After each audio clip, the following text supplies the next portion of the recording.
Bab 251, pesan selanjutnya. Diunggah oleh Baca Suara. Jangan lupa like dan subscribe, agar kami makin semangat upload lebih banyak. Aku marah karena melihat bola api hitam. Kenapa? Aku mendidih. Kenapa apa? Itu tampak kembali dengan kebingungan. Ekspresi wajahnya sangat mirip manusia, jadi makhluk hidup, yang membuatku semakin marah. Mengapa? Aku meraung, mengambil ayunan lambat dan menyakitkan pada Regis.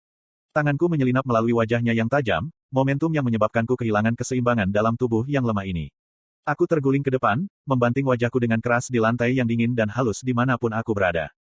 Jangan lakukan itu. Tekad itu tersentak sebelum bergumam. Aku merasa dilanggar. Kemarahan terus menggelembung dan bangkit ketika aku menatap tangan kiriku, tempat tepat di telapak tanganku yang berasal dari Regis. Mengapa? Kenapa kamu di sini sekarang? Setelah bertahun-tahun menguras mana dan melakukan apa yang Anda inginkan, mengapa Anda muncul sekarang? Petik 2.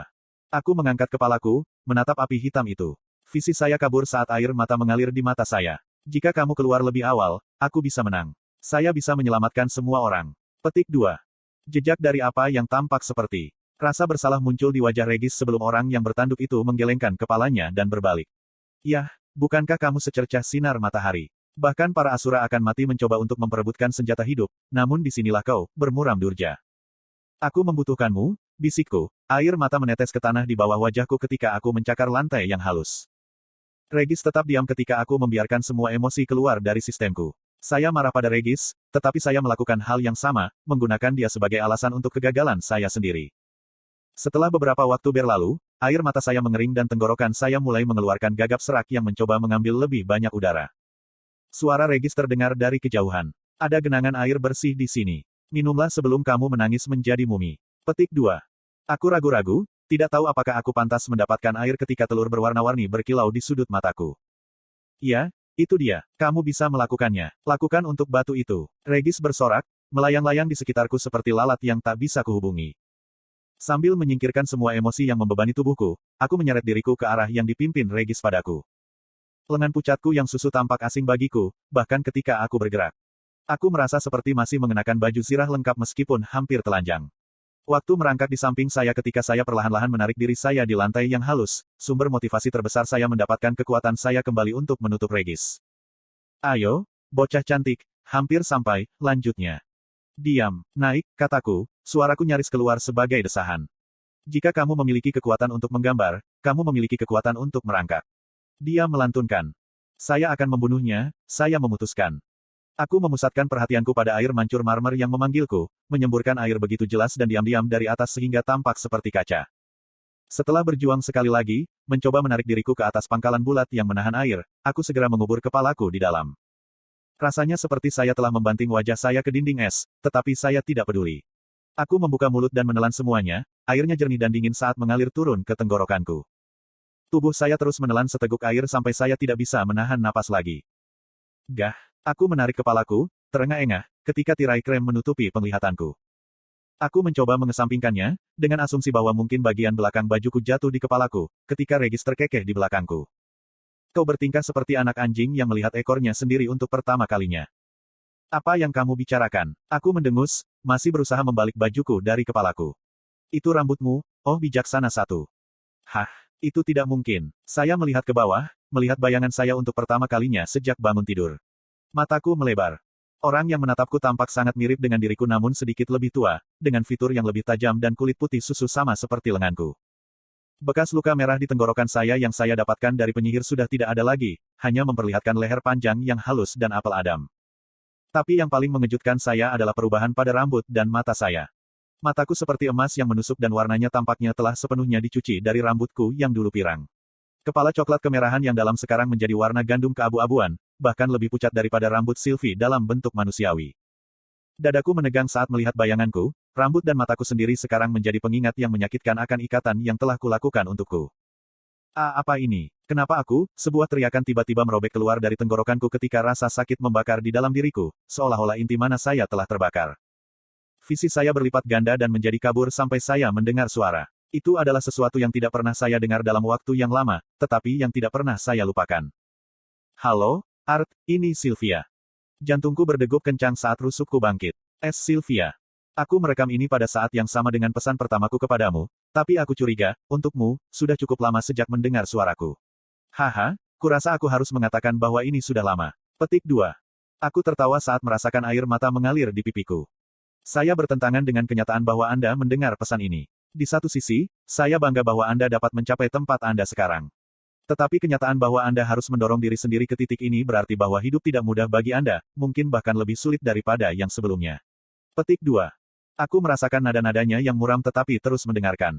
Iklan. Setelah mencapai tahap ini berarti kamu harus bertarung dengan musuh yang jauh lebih kuat daripada kamu dalam situasi hidup atau mati dan berdasarkan sejarah, aku hanya bisa berasumsi bahwa Agrona dan Fritra yang melayani dia. Aku merinding ketika menyebutkan nama Agrona, tetapi suara Sylvia hanya tampak sedih. Hampir hancur. Aku membayangkan bahwa perang antara Agrona dan para Asura tidak terhindarkan, dan Dicaten hanya bisa terperangkap di tengah-tengahnya. Ada banyak hal yang bisa saya katakan kepada Anda dengan jumlah informasi terbatas yang dapat saya simpan tanpa dapat dilacak sehingga saya akan ringkas. Dengan putriku sebagai ikatanmu dan fakta bahwa kamu terlahir kembali, ayahku kemungkinan besar akan mengambil langkah-langkah ekstrim untuk membawamu masuk dan kemungkinan besar bahkan melatihmu.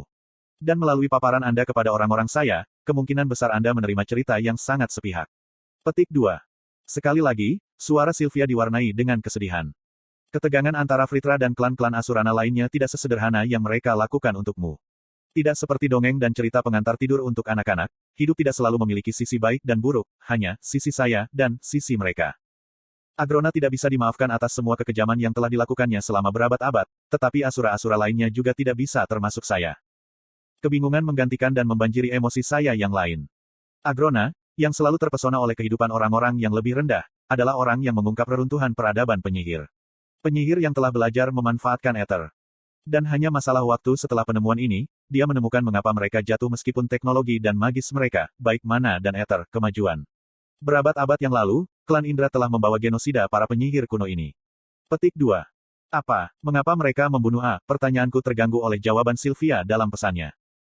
Klan Indra telah dibedakan sebagai pemimpin klan Asuran lainnya dan pada dasarnya dihormati sebagai makhluk yang paling dekat dengan dewa-dewa sejati bukan hanya untuk kekuatan kita tetapi karena kontrol kita terhadap Aether tidak dapat ditiru oleh orang lain.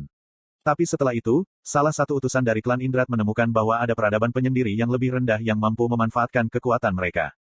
Khawatir bahwa kekuatan dan otoritas mereka akan dipertanyakan, para penatua memerintahkan untuk penghapusan mereka. Dari apa yang telah saya ceritakan, tidak seperti klan kami yang telah mengembangkan dan melatih seni eter kami untuk berperang, para penyihir kuno ini hanya berusaha meningkatkan kehidupan melalui kemajuan teknologi. Petik 2. Sylvia menghela nafas dan tetap diam selama beberapa saat sebelum melanjutkan. Tak perlu dikatakan, genosida mereka telah disimpan sebagai rahasia paling gelap klan Indra dan teknologi mereka telah disembunyikan dan dipelajari. Tetapi karena seberapa rumit kota-kota bawah tanah mereka, kami tidak pernah yakin jika kami benar-benar menemukan semua yang telah mereka sembunyikan. Itulah sebabnya kerabat naga yang lebih rendah menghuni Alakria dan Dicaten, memastikan bahkan sekarang bahwa tidak ada penyihir kuno yang dibiarkan hidup. Agrona telah menemukan salah satu reruntuhan tersembunyi ini dan mengancam akan mengekspos klan Indra atas kesalahan mereka dan para bangsawan mewajibkan kita para Asura untuk menahan yang lebih rendah. Anda bisa bayangkan bagaimana para tetua klan saya bereaksi terhadap ini. Mengambil keuntungan dari fakta bahwa Agrona suka menyamarkan dirinya untuk menyelinap ke Dicaten dan Alakria untuk penelitiannya, mereka menuduhnya memiliki hubungan intim dengan Leser sebelum mengasingkannya ke Alakria. Petik 2. Aku menggelengkan kepala. Itu adalah klise, bahkan di antara makhluk yang lebih tinggi dan lebih tua, masih ada perselisihan politik. Penyesalan terbesarku adalah membiarkan keluargaku menghancurkan kehidupan pertunanganku. Dan ayah anakku yang belum lahir. Rahang saya mengendur saat saya merasakan mata saya menonjol dari rongganya. Jadi bukan saja Agrona tidak melarikan diri dari Epeotus seperti yang Winsome katakan padaku, Agrona juga calon suami Sylvia dan ayah Sylvie. Tanda kehamilanku hanya muncul beberapa bulan setelah Agrona diasingkan. Biasanya, anggota baru klan Indrat yang dilahirkan adalah peristiwa yang langka dan dirayakan tetapi saya tahu bahwa klan saya atau klan dari 8 besar tidak akan menyetujui saya memiliki anak ini. Dan ketika saya mengetahui suatu malam bahwa saya ayah merencanakan pembunuhan untuk Agrona di Alakria, aku tahu aku harus pergi ke Agrona terlebih dahulu. Aku mengakui bahwa aku masih muda dan bodoh, Arthur. Memberontak melawan orang tua saya karena merampas saya dari pria yang saya pikir saya cintai. Saya menemukan Agrona di Alakria sebelum unit yang dikirim ayah saya setelah dia bisa. Pada saat itulah saya menemukan, bukan orang yang pemalu dan pencari pengetahuan yang menarik yang saya telah jatuh cinta, tetapi seorang lelaki menjadi gila setelah pengkhianatan klan dan cintanya, saya. Dia dan para pengikutnya yang setia dari klan Fritra telah menjelajahi teks-teks yang terkubur dari para penyihir kuno dan mencoba membangun karya mereka ke arah yang berbeda, menggunakan yang lebih rendah sebagai subjek uji. Saya tidak tahu apa rencana akhirnya selain menaklukkan Epeotus, tetapi ia telah menyelidiki suatu unsur, suatu dekrit, lebih tinggi dari apa yang diliputi oleh Ether, lebih dari yang menyangkut waktu, ruang, dan kehidupan. Takdir. Kata, takdir, segera mengingatkan satu orang. Penatua Rinia. Dia bukan hanya seorang peramal tetapi seseorang yang bisa mengendalikan eter. Dia telah menyatakan dengan tegas bahwa dia tidak terkait dengan penyihir kuno tetapi. Otak saya sakit karena berusaha menyatukan semua informasi ini. Nasib mengikat tidak hanya dalam kehidupan yang kita jalani sekarang tetapi hidup di tempat lain dan kemudian. Napasku tertahan. Aku menduga ini terdengar familiar bagimu. Nasib, bagaimanapun, adalah komponen inti dari reinkarnasi. Agrona percaya bahwa kapal itu adalah komponen kunci dalam penerapan reinkarnasi dengan paksa, itulah sebabnya saya tidak bisa mengambil risiko Anda jatuh ke tangan Agrona. Setelah mengetahui bahwa saya telah mengandung seorang anak dari garis silsilah Basilis dan Naga, dia membuat saya dipenjara sampai saya melahirkan. Tentu saja, saya tidak bisa membiarkan anak saya menjadi sasaran eksperimen kejamnya sehingga saya mengunci anak saya di dimensi saku yang saya buat di dalam batu. Seperti yang telah kukatakan sebelumnya, aku tidak bisa mengetahui ruang lingkup rencana Agrona sebelum pelarianku, tetapi aku menemukan bahwa ada 4 reruntuhan yang dibangun oleh penyihir kuno yang bisa dia lewati.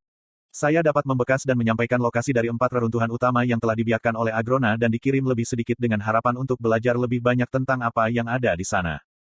Apa yang kutinggalkan padamu bukanlah pencarian besar, itu bukan niat saya. Tetapi jika Anda berada dalam situasi di mana Anda terhilang atau merasa lemah dan kalah jumlah, mungkin jawaban yang dicari Agrona adalah jawaban Anda juga. Jaga putriku dan dirimu sendiri. Selamat tinggal, si kecil. Petik 2. Persis seperti itu, suara Sylvia memudar, membuatku tertegun dalam keheningan yang begitu gamblang hingga terasa jelas. Hanya ketika Regis muncul dari tubuhku aku tersentak keluar dari linglung. Iya, itu banyak yang harus diterima, kata si Will hitam berkata, menghela nafas. Aku menatapnya, tercengang. Kamu bisa mendengar semua itu. Kenapa lagi aku ingin benar-benar berada di dalam dirimu? Dia memutar matanya. Sekarang, saya punya kabar baik dan kabar buruk. Ya, 2 kabar baik dan 1 kabar buruk. Apa yang ingin kamu dengar dulu? Petik 2. Aku terlatih-tatih kembali ke daerah di mana batu berwarna-warni itu berada dan mengambil ikatanku, Putri Sylvia yang telah dia percayakan padaku untuk diurus. Mari kita mulai dengan kabar baik, kata Regis, melayang di depan saya. Berdasarkan apa yang aku temukan ketika kamu berbaring di sana setengah mati, kupikir kita sebenarnya berada di salah satu reruntuhan tersembunyi para penyihir kuno. Aku memalingkan pandanganku dari batu di tanganku dan melihat ke atas. Apa? Yuk, lihat pintu di ujung seberang ruangan ini. Bersamaan dengan darah kering dan air mancur yang bisa diminum, saya akan mengatakan bahwa ini adalah semacam tempat penantian untuk tantangan apapun yang mengerikan yang dibangun oleh para penyihir kuno untuk menjaga orang luar dari pengetahuan apapun yang tersimpan di bagian bawah. Petik 2. Setelah melihat pintu logam yang terukir rune di sepanjang bingkai, saya mempelajari Regis. Kamu cukup pintar, aku mengakui. Regis terkesiap. Aku sudah mendapat persetujuan Tuan. Saya layak. Petik 2. Mengabaikannya, aku melihat kembali ke batu kecil di tanganku. Kabar baik kedua adalah yang mungkin Anda duga, tetapi saya mengonfirmasi bahwa Sylvie masih hidup dengan mengintip ke dalam. Kamu masuk ke sini, tanyaku, mengangkat batu itu. Gigit aku. Saya penasaran, katanya, dengan asumsi nada suaranya, menyindir. Ngomong-ngomong, ikatanmu menggunakan Vivum Art tingkat tinggi untuk memberimu beberapa tubuh asurananya untuk menyelamatkanmu. Mata Regis berubah tajam, yang membawaku ke berita buruk. Aku tidak berpikir kamu bisa mendengar pesan Sylvia karena kamu telah naik melewati tahap inti putih. Bahkan, inti Anda rusak tanpa bisa dikenali. Petik 2.